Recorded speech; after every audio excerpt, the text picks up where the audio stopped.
A Pedro Basalo, Benvibre. Él é graduado en Lingua e Literatura Española na Universidade de Santiago de Compostela, é máster universitario en Literatura Española e Hispanoamericana. Está agora mesmo realizando o programa de doutorado o Español Investigación Avanzada en Lengua e Literatura na Universidade de Salamanca. Ten diferentes publicacións académicas, participou en múltiples tamén congresos, xornadas sobre o seu tema de especialidade, que é as cuestións lingüísticas. Ten diferentes publicacións sobre Entroido. Bueno, é un asiduo divulgador, sobre todo no especial do Entroido que publica o xornal O SIL todos os anos, chegado este tempo. Bueno, hai un montón de artigos del durante os últimos anos, e ademais tamén é redactor no medio digital Compost Times, ¿no? Entre o 2014 e o 2016 pues, traballou de redactor neste medio. Entón, vamos dar paso á súa conferencia, que nos ven falar da historia recente do boteiro de Viana do Bolo. Con vos quedades con Pedro. Moi ben, moitas gracias. Bueno, pois é un placer estar aquí nestas xornadas do Entroido de Galiza. E nada, quería agradecerche a ti, Rafa, que me fixeras a invitación persoal para estar aquí. E nada, alegrame estar aquí en Pontevedra pois con tanta xente coñecida e tanta xente boa, por que non decilo. Bueno, antes de comezar ca miña charla eu quería aclarar que eu formo parte dun grupo que, como vedes aí, non se aprecia moi ben, chamase Grupo de Traballo do Entrudio, que está composto por 6 integrantes, somos os 6 de Viana, e o que facemos é, pois, pretendemos documentar e recuperar o Entrudio de antano. Entonces, moitas das informacións que aquí aparecerán e moito material do que vos presento pois forma parte dos esforzos deste colectivo. En primeiro lugar, como digo, o noso obxectivo é recuperar as manifestacións tradicionais, pero tamén o que nos interesa é acadar ao longo prazo o que se chaman as categorías do BIC, Ben de Interés Cultural, e o logo, despois a máis longo prazo, o PCI, o Patrimonio Cultural e Material da UNESCO. E por que nos interesa isto? Porque digamos que estas mencións son un certificado, certifican a autenticidade da nosa tradición e quizás evitan apropiamentos indebidos que nos últimos anos parece que se están a producir pola nosa zona respecto a fulións ou respecto a outras tradicións que se están quizás xurdindo en áreas nas que non eran tradicionais. Pero bueno, dito isto, vamos xa co que é o obxectivo da charla, que vos poño aí, que en principio é reconstruir a historia do boteiro na vila de Viana. Reconstruir sempre é unha tarea que ten moitas dificultades, como pues, comentábamos compañeiros antes, hai valeiros de información, hai contradicións nos testemunhos, hai moitos puntos de vista, e armonizar todo isto, pues, ás veces é complicado. Eu xa vos adianto que en Viana, na propia vila, na capital do concello, ata os anos 80 non había boteiros. Entonces o que vamos facer é indagar un pouco nese percorrido para saber como chegaron os boteiros ata Viana. Tamén vos advirto que é unha tradición bastante caótica, é moi rica, sobre todo é caótica porque ten moita variedade. Entonces o que vou intentar é ser bastante ordenado e intentar levarvos da maneira máis boa posible, porque xa vos digo que isto é un caos e un totum revolutum que costa moito pôr en orde. As partes que vos propoño neste relatorio son 3. Partiremos dunha introdución na que falaremos do que se coñece como boteiro hoxe en día, das figuras que responden ao nome de boteiro hoxe, e despois entraremos nun núcleo na parte máis interesante, que é o devir do Entrudio ao longo do século XX. Para comezos de século baseome sobre todo en fontes escritas, que é o que teño, e na segunda metade do século XX, como xa conto con testemunhos vivos que viviron esa tradición, pois xa me poden contar eles, e a partir de aí xa teño fontes orais e tamén fotografías. E por último vou intentar facer como unha recapitulación un pouquiño breve para que nos queden as ideas máis ou menos fixadas. En primeiro lugar, presento onde está Viana, por se algún anda un pouco despistado. Formamos parte do surleste da provincia de Ourense, e como vedes aí no mapa físico que vos poño á dereita, estamos prácticamente encadrados entre o macizo central, é dicir, entre as terras de Manzaneda, e entre a Serra do Eixe, que é onde se sitúa o pico máis alto de Galicia, Pena Trevinca. Entón, este factor do físico foi clave porque o illamento que ten esta zona foi o que nos permitiu preservar as diferentes manifestacións que temos do Entrudio. O que, digamos, era unha desventaxe en cuanto a comunicacións ou transportes, en cuanto a tradicións e riquezas de tradición popular, pois aí temos moitas e moi ben preservadas. Ben, pois, hoxe chamámoslle boteiro, segundo eu teño entendido, a estes tres personaxes do Concello. Ai, que mal se ve aquela, está un pouco pixelado. Bueno, o que me parece curioso é que teñamos unha mesma palabra para tres personaxes tan diferentes como podedes ver aquí. E pídevos que fagades un exercicio de reflexión comparando, por exemplo, cos entroidos de Xinzo e Verín. En Xinzo e Verín temos tanto peliqueiros como cigarróns, que é unha figura que eu, por exemplo, non sei distinguir. E non sei se moitos de vos saberíades distinguir se os temos un ao lado un do outro. Son o mesmo, dice por aquí. Bueno, non sei, logo creo que temos alguén de Verín por aquí para que nos comente. Pero claro, é dicir, hai dúas palabras e temos un personaxe parecido e aquí temos unha mesma palabra para tres personaxes ben diferentes. Pero que é o que pasa ao meu modo de ver? O que eu creo é que peliqueiro e cigarrón, o que, aínda que non saibamos distinguir, sabemos perfectamente que o peliqueiro pertence a Laza e o cigarrón pertence a Verín. É dicir, a palabra ten un carácter territorial moi forte, ten uns vencellos de pertenza fortísimos. En Viana o que pasa é que como compartimos a palabra boteiro para todo, o que temos é que tirar, digamos, de apelidos. Temos que indicar o pobo ao lado. Temos que falar do boteiro de Viana, que é aquel de alá. Temos que falar do boteiro de Fornelos de Filloás, que é este de aquí. Ou falamos dos boteiros de Vilarmeao, que son estes de aquí. Xa vos digo que os traxes sabedes que son diferentes e as dinámicas e o seu comportamento podo vos asegurar que tamén o é. Eu creo que a identidade dos personaxes do Entrudio radica tanto no nome, pero sobre todo máis no lugar. Aquí, como vedes, o lugar é o que diferencia cada cousa, cada personaxe. Entón, bueno, eso, o Concello de Viana, como podestes ver, é o segundo máis extenso da provincia de Ourense e eu creo que tanto a extensión como a dispersión dos povos e das formas de poboamento pois é o que nos permitiu conservar tantas diferencias e tantos matices. O Entrudio de Viana, sobre todo, o interesante dele é que hai dentro, digamos, da macroidentidade do Entrudio, cada pobo ten a súa pequena identidade que é un pouco diferente das anteriores. Un amigo meu de Manzaneda comentábame que o Entrudio non entende de límites administrativos, pero como vamos a ver, a xeografía física sí que marca uns límites moi ben delimitados. Vamos a seguir adiante e tocar as cuestións esenciais que van a ser recorrentes durante toda a charla. Como xa comentei, o illamento, dentro da cuestión da territorialidade, o illamento é un factor clave, pero tamén a distribución demográfica, é dicir, como se poboan e onde se sitúan cada aldea. Ademais, tamén son moi importantes as relacións veciñais entre aldeas. As aldeas que se levaban ben, digamos, entre elas, sempre tiñan máis, non sei, lazos de amizade, tamén se emparentaban máis respecto de outras. E tamén hai que contar pois, con certas migracións que se daban moitas veces nos casos dos casamentos. É normal que cando alguén casase, abandonase a aldea e marchara a aldea onde tiñan casa. E isto tamén pois, influe digamos, na preservación das tradicións e na transformación e no intercambio entre elas. E como comento, hai que entender que dúas aldeas que son veciñas que están pegadas poden ter dúas tradicións completamente diferentes. E isto hai que entendelo e ser tolerantes, porque moita xente o que fai, e o que se facía antigamente como eso non se fai como na miña aldea, eso está mal feito, eso non é así non se facían as cousas. E eu creo que se nos damos conta que hai unha variedade e que hai diferentes tradicións, pois entenderemos mellor todo o conxunto.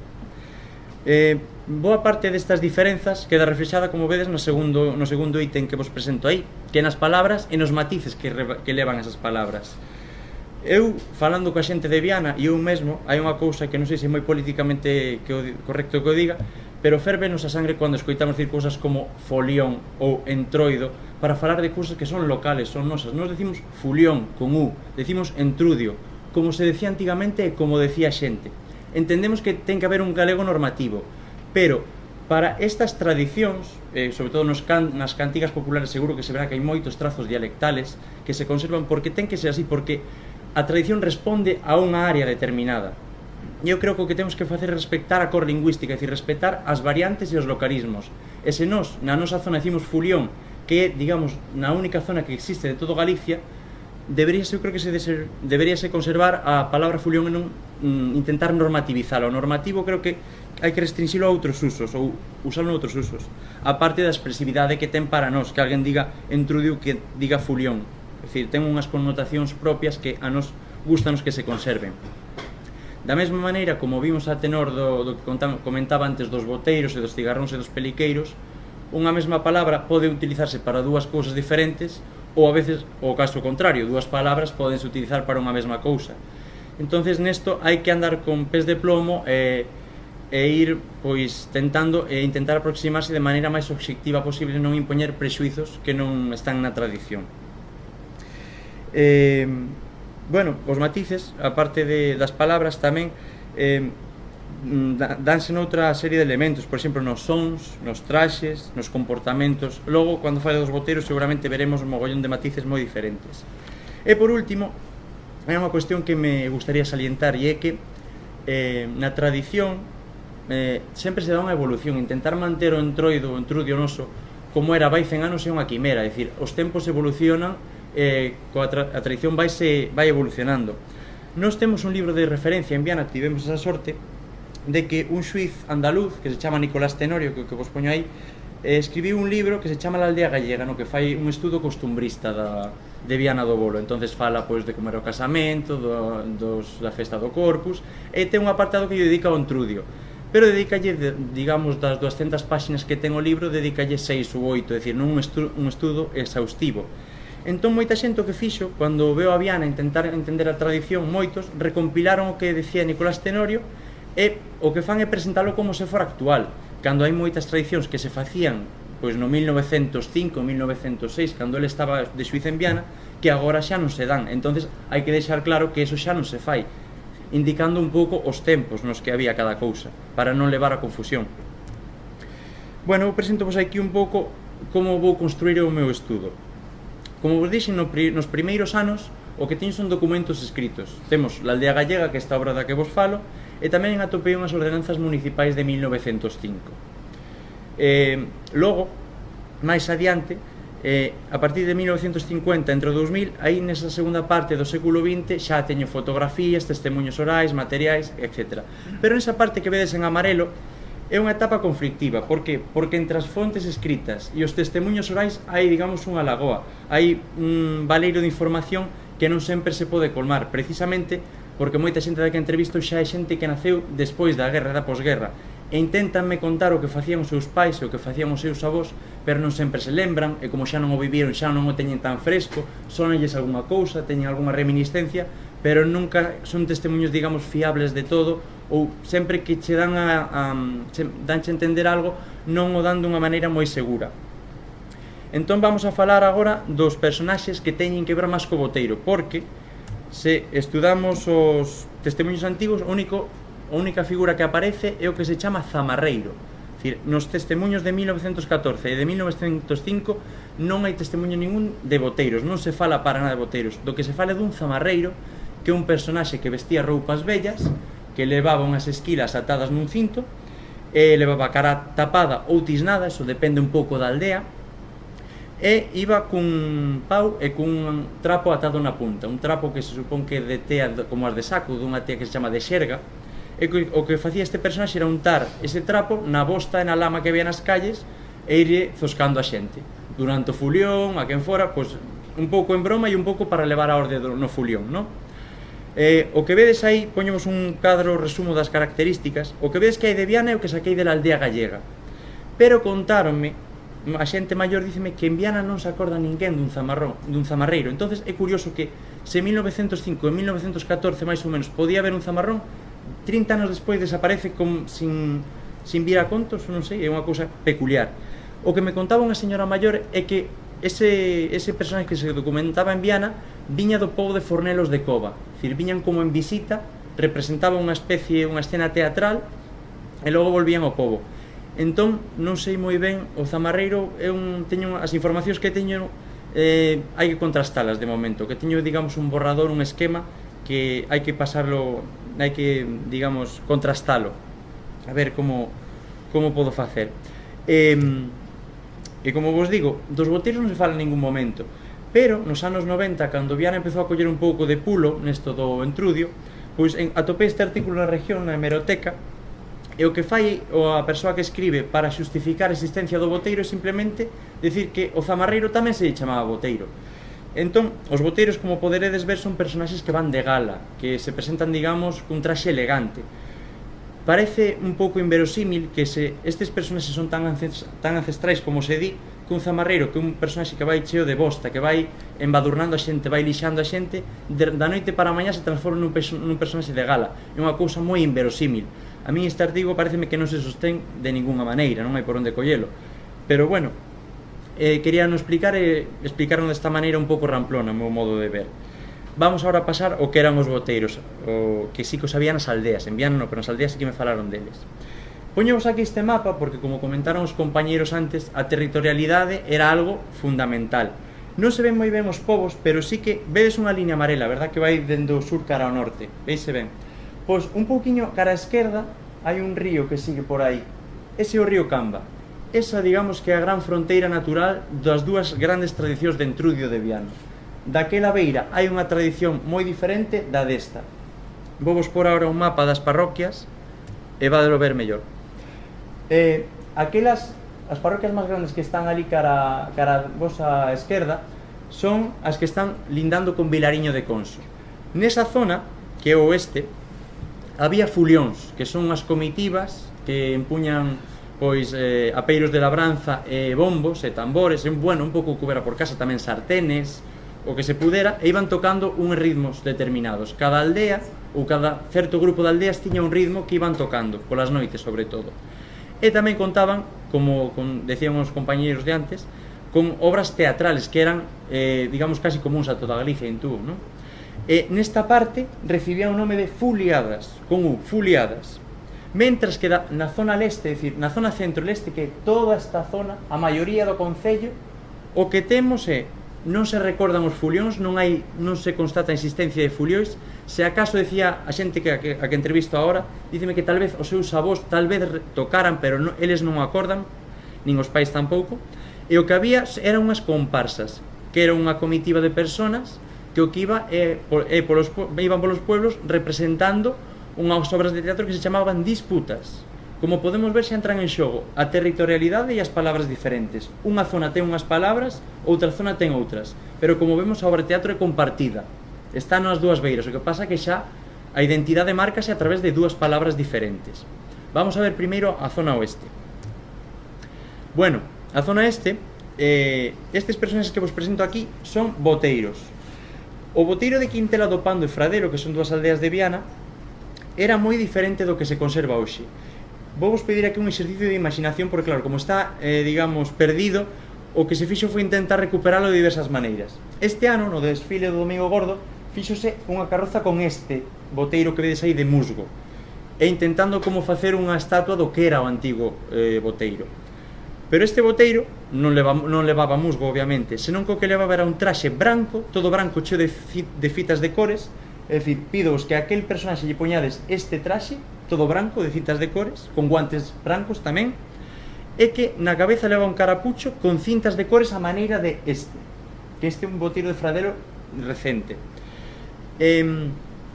Como vos digo, o boteiro de Quintela levaba a careta sen pintar, nunca pintada de negro, sempre do color da madeira, e levaba unhas cintas de cores. É curioso que nas representacións modernas, por exemplo, este boteiro que é de Fradelo leva un cono na cabeza, un carapucho, como antigamente. Non teño visto ningún boteiro de ningún outra zona que leve un cono como este. Este contame que é un boteiro moderno, sí, pero é curioso que só nesta aldea se conserve o cono, como era antigamente. Entón, pois bueno, é un pouco parecido a isto. Este boteiro saía co fulión e a súa misión era abrirlle paso e ir dando brincos diante del. Levaba tamén esquilas, como podedes ver, e unhas polainas, ou leques, como chamamos ali, negras de coiro, e unhas botas negras. Comentábanme, a xente de Quintela do Pando, que o que facían era pedir a roupa prestada moitas veces. Dice, Quintela era un pobo máis ou menos pobre, e o que facía era pedirse a camisa de liño branca ao rico do pobo. E decíase que había tal respeto pola tradición que a xente emprestaba a camiseta, pero emprestábase dunha maneira, digamos, era como oro en paño, deixábase, e cando se volvía, lavábase todo e entregábase case en mellor estado do que se devolvía. Fixadevos ata que punto chegaba o respeto pola tradición. Bueno, pois isto é o boteiro original. O que sale co fulión era algo parecido a isto. E logo temos, como vos ensinei, personaxes que pertencen ao Concello de Viana ou ás aldeas do Concello de Viana, pero a área de influencia, por exemplo, deste boteiro de Fornelos de Filloás é moito máis parecida a Vilariño do que a Viana. As relacións que establecía esta aldea co resto tiraban máis caras de Vilariño que caras de Viana. Logo tamén temos estes que son os boteiros de Vilarmeao, que, como podedes ver, presentan trazos máis das máscaras de Manzaneda que dos boteiros de Viana propiamente. Todo depende un pouco das áreas de influencia onde se encuadren. E agora vamos ir á zona leste. A zona leste era a zona das comparsas. Esta foto que vos presento aí é do ano 61. A comparsa, como vos dixen, é un grupo de xente que vai representando pezas teatrais polos pueblos, coñecidas como disputas. E había unha serie de personaxes fixos. Temos o director, que era o que levaba un pouco, dirixía un pouco o cotarro, e iba vestido de xeneral, case sempre, que é este daqui. Logo temos a señorita ou madama, que era un home vestido de muller, que é esta daqui. Logo temos o payaso, que tamén transcribo como din a xente maior, non payaso como é normativo con L, senón con Y, que é aquel dalá, é que se dedicaba a facer rir a xente. Contaban que levaba pois unha funda chea de remendos, uns zapatos grandes, que era moi patoso, que se metía ca xente, en fin. E logo temos os músicos, que son estes todos. Normalmente levábanse na banda dúas gaitas, un clarinete, unha caixa e un bombo. E logo temos os de esquilas, vellos de esquilas, homes de esquilas, esquileiros. Hai multitude de nomes en función de cada aldea, que son este de aquí e outro da outra esquina, que son os que teñen o gran parecido cos boteiros, é dicir, o traxe dos boteiros ven destes personaxes. Non é gratuito que se chamos de esquilas, creo eu, porque se vos fixades, os músicos tamén levaban unha especie de pantalla pequena de carapucho de cores na cabeza, e o que os diferencia dos de esquilas é precisamente o cinto. O resto, decir, é máis ou menos a careta, podía ser parecida. Se a chegan a pintar de negro, sería igual que estas. Entón, pois bueno, eso, hai que respetar un pouco as palabras tradicionales. Pero tamén vos quero que chamar a atención sobre un aspecto, que é que o traxe foi cambiando co paso do tempo. Agora vos poñer, por exemplo, outra, e vades ver, fixadevos no traxe dos de esquilas, ¿sí? Levaban como unhas camisetas como actualmente, cosidas con cinta de raso. Pero se pomos esta foto, que é dos anos 50 na aldea de San Cibrao, veremos que non hai cintas de cores por ninguna parte, senón que era unha especie de chaleco con unhas mangas cosidas, segundo me contan, e camisa e gravata, e tamén guantes, que era unha cousa moi importante. Tamén sempre se di, hai un falso mito que corre por Viana, que se dice que os boteiros sempre levaban a cara pintada de negro. Bueno, en primer lugar, como xa vimos, en Viana non había boteiros, pero bueno, os vellos de esquilas, que o traxe de onde se tomou, tampouco. Hai un boteiro aí ca cara blanca, un vello de esquilas aí ca cara blanca. Contáronme tamén a xente dos pueblos que non tiña por que ser unha cara, digamos, de que dera medo. Podía ser, comentaronme que había unha cara dunha vaca nunha desas caretas, ou unha cara de can. O sea que, digamos que para min a entidade e a identidade dos vellos de esquilas está máis que nada en sair ca comparsa. Daba igual un pouco o atuendo, sempre que levaran as esquilas, un traxe máis ou menos elegante e a careta, que é o fundamental. Imos ver outra. Por exemplo, aquí, de novo, nada de cintas de cores. Parece que levan como unha funda dun sofá ou unha colcha bonita que lle fixeron aí uns apaños. É o mesmo, levan a careta, levan as esquilas e levan ese pau que se chama monca para saltar. O mesmo aquí, Pixeiros, aldea de Pixeiros en 1958-59. De novo, non hai cintas de cores. Por que? Porque non había. Porque a xente facía o que podía, co que tiña a man. Estaba xente como para establecer, digamos, uns criterios obxectivos do que había que levar. Iban o mellor que podían, pero co que se tiña en casa. E nada, como vedes, as caretas eran moito máis pequenas, que hai xente que dice que non, porque claro, eu preguntei en Pixeiros, e que tal eran aquí as caretas? Grandísimas, 40 kilos cada unha, aquí eran os mellores de todos. Entonces, como pasa en todas as aldeas, non? Das aldeas sempre o mellor. Pero bueno, veise que antigamente eran máis pequenas, porque os materiales tamén eran máis rudimentarios, tecíanse con arame, non había cabilla ou ferros así máis gordos para poder facer estruturas máis resistentes, en fin. Vamos a seguir vendo. Chamar a atención sobre un elemento que ahora estamos facendo promoción desde o grupo do Entrudio para que se recupere. E é que vedes que os de esquilas levan guantes e levan camisa e corbata. Por qué? Por que o levan? En primeiro lugar, o anonimato era unha cuestión fundamental. o vello de Esquilas non se podía descubrir nunca. Eles chegaban a un pueblo, daban unha ronda, un pasacalles coa música, coa charanga, e chegaban a unha aira, dispúñanse en círculo, e aí representaban a peza teatral. E hasta que remataba esa peza non se podían descubrir, ninguén podía saber quen era. Era parte da gracia non saber quen era o que iba debaixo da máscara. Entonces de aí os guantes, porque a xente, o ter tanto contacto nos pueblos, podía conocer a xente polas mans. Entonces había que tapalas. Pero o toque da camisa e corbata, aparte de ser un traxe elegante, deféndese porque nesa disputa, nesa representación teatral, o vello de Esquilas exercía como galán da señorita, intentaba conquistar, intentaba pois seducila. Entonces claro, tiña que ir vestido cas mellores galas, de aí que se empregue, que se conserve a camisa e os guantes. Como ved, os guantes son comuns a todo o que se chama boteiro ou vello de Esquilas, todos levaban guantes. Como digo, o anonimato é fundamental. E bueno, vamos xa á vila de Viana. En Viana, segundo documenta Nicolás Tenorio, só había fulión, e é o que recorda a maioría da xente maior. Pero que é o que pasou? Que, bueno, sabedes que durante a ditadura sempre había unha prohibición do carnaval, que había unha prohibición moi forte durante o carnaval. Nas aldeas isto era máis laxo porque sempre se vigilaba, se non viña a Garda Civil, pois salían entre eles, sempre había algúns acordos, había alguna maneira, digamos, de taparse para poder celebrar o entrudo igual, pero na vila de Viana sí que a prohibición foi máis forte. Entón, ao acabar a ditadura e quitarse esa prohibición, o que comezou a pasar foi que se empezou a patrocinar, empezouse a vender, digamos, como unha festa turística, comezouse a institucionalizar. De feito, comezouse a fazer a festa da Androlla, que o ano que ven cumpre 50 anos.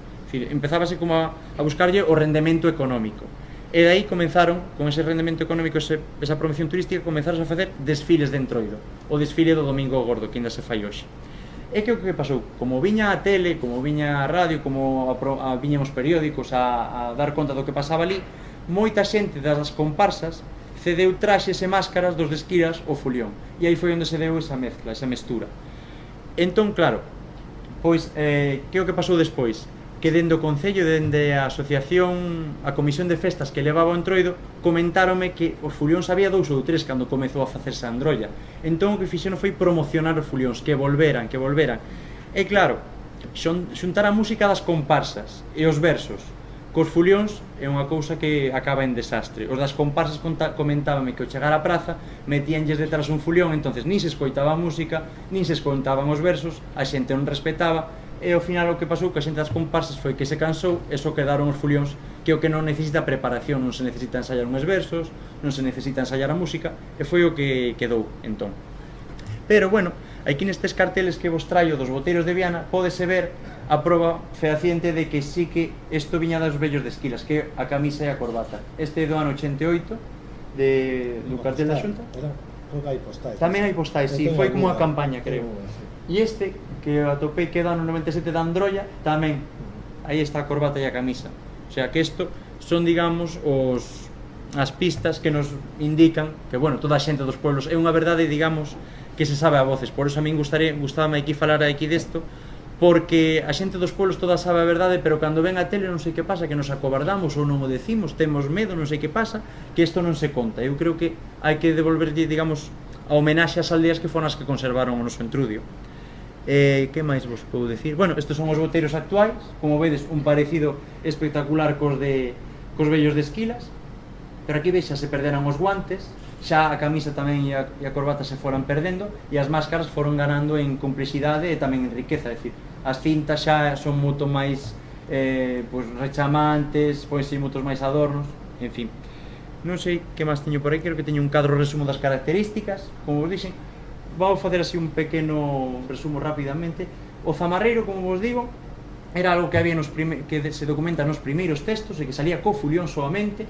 Nalgún aldea conservouse hasta os anos 60, pero dos anos 60 en adiante non se acorda. E obviamente fotos non hai porque, como contaban, sempre que vou a preguntar polo zamarreiro, nesta aldea éramos pobres, non había para cámaras de fotos, nin para nada. Logo, os boteiros das aldeas, que ese que vos presentei cun cono na cabeza, eses tamén se perderon en torno aos anos 60. No 68 creo que saliu o último, dixeronme, que son da zona do oeste de Viana. Logo, os vellos de Esquilas son os que saían cas comparsas, cos músicos. E eses perderonse en torno ao 95, creo que no 95, polos anos 90 saiu a última comparsa, que, como vos digo, daba ronda polos pueblos, é dicir, non viña tanto a Viana, senón que facía cada teatro as obras de teatro por as diferentes aldeas. E hoxe o que temos é unha cousa curiosa que se todo Viana o que fixo foi absorber tradicións de todos os lados e, digamos, mesturalas e dai sacar o boteiro, o que pasou foi despois que a través da androlla dos desfiles as aldeas comezaron a copiar a Viana. É dicir, onde había fulión, dixeron, pois nós que recuperamos o fulión, pois vamos copiar os boteiros como os fan en Viana. Entón, hubo, digamos, un movimento como primeiro centrípeto, é dicir, cara a Viana todo, e logo dende Viana, como centro de poder, digamos, foi irradiando a figura do boteiro, e agora é o que temos en todas as aldeas, salvo as de Fornelos de Filloás, que se parece a Vilariño, e a de Vilarmeao, que pertence, digamos, á tradición de Manzaneda, que son povos, xa digo, pertencen a Viana, pero as tradicións ten que ver con outros concellos máis ben. Bueno, sí, nada, isto é un pouco o resumo do que vos teño comentado. Por último, nada, quero agradecer, digamos, a todos os entrevistados que fixe, a todas as persoas que entrevistei, porque me deron esta información e porque me permiten hoxe estar aquí falando do Entrudio de Viana, os meus compañeros do grupo de traballo que me cederon boa parte destas fotos e informacións, bueno, a Saga por organizar este evento, e claro, como non, a todos vos por estar aquí escuitando este pesado. En fin, moitas gracias e que viva o Entrudio de Viana.